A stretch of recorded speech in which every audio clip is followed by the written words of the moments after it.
بسم اللہ الرحمن الرحیم۔ السلام علیکم۔ میں آج آپ کے لیے انتہائی خوفناک اور سنسنی خیز کہانی لے کر حاضر ہوں۔ میری خالہ خانپور میں رہتی تھی۔ یہ 2004 کی بات ہے جب وہ اور خالو ہمارے پاس آ گئے۔ کچھ دن وہ ہمارے گھر پر رہے۔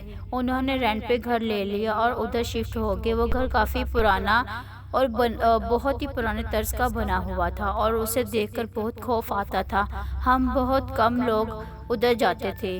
اسکول سے آ کر ٹیوشن چلے جاتے گھر میں ہی ٹائم سپینڈ کرتے اور باقی تو امی دن میں خالہ کے گھر چلی جاتی۔ خالہ کی طبیعت ٹھیک نہیں رہتی تھی۔ خالہ لوگوں نے جو گھر لیا تھا وہاں پہلے ایک کرسچن فیملی رہتی تھی۔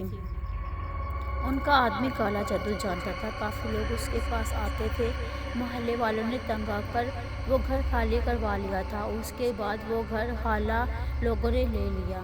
اس گھر سے عجیب سا خوف آتا تھا۔ خالو کے پاس ابھی کوئی جاب نہیں تھی، اسی لیے انہوں نے اسی گھر میں گزارا کرنے کا ٹھان لیا۔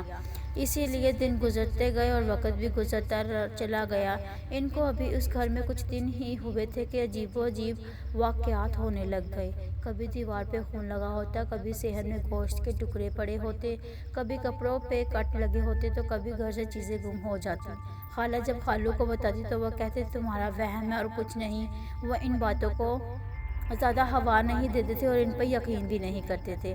وقت ایسے ہی گزرتا گیا۔ خالہ کے گھر بیٹا ہوا۔ ہم سب ہاسپٹل دیکھ کے لیے گئے۔ امی نے خالہ سے کہا اگر تم ہماری طرف آ جاؤ چلا نہا کے چلی جانا، لیکن خالو نہ مانے۔ انہوں نے کہا ہم تو اپنے گھر جائیں گے۔ دن کا ٹائم تھا اور امی ان کی طرف رہتے۔ رات کو جب خالو آ جاتے تو ہم اپنے گھر آ جاتے۔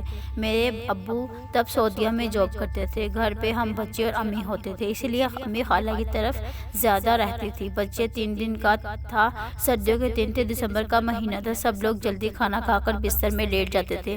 ہمیں بھی اسکول سے چھٹیاں تھیں۔ ہم شام کو گھر آ گئے۔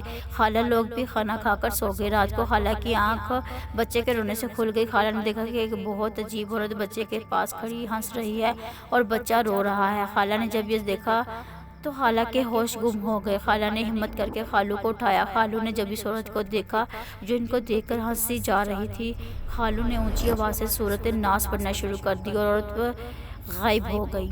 خالو نے ٹائم دیکھا تو اذان ہونے میں 20 منٹ رہتے تھے۔ خالہ لوگ جاگتے رہے۔ صبح خالہ لوگ ہماری طرف آ گئے اور آ کر بھی خالہ کو وہ عورت نظر آتی تھی۔ امی ہمیں نہ بتاتی کہ گھر میں کیا ہو رہا ہے تاکہ ہم ڈر نہ جائیں۔ امی ساری رات خالہ کے ساتھ جاگتی رہتی۔ خالو ایک جاننے والے سے بات کی تو اس نے ایک آدمی کا بتایا جو روحانی علاج کرتا تھا۔ اس نے گھر کے دروازے پہ لگنے کے لیے تعویذ دے دیے اور 2 تعویذ دیے، خالہ کے لیے اور ایک بچے کے لیے۔ 40 دن کے بعد خالہ نے وہ تعویذ پانی میں بہا دیا اور سب گھر والوں کا صدقہ دیا۔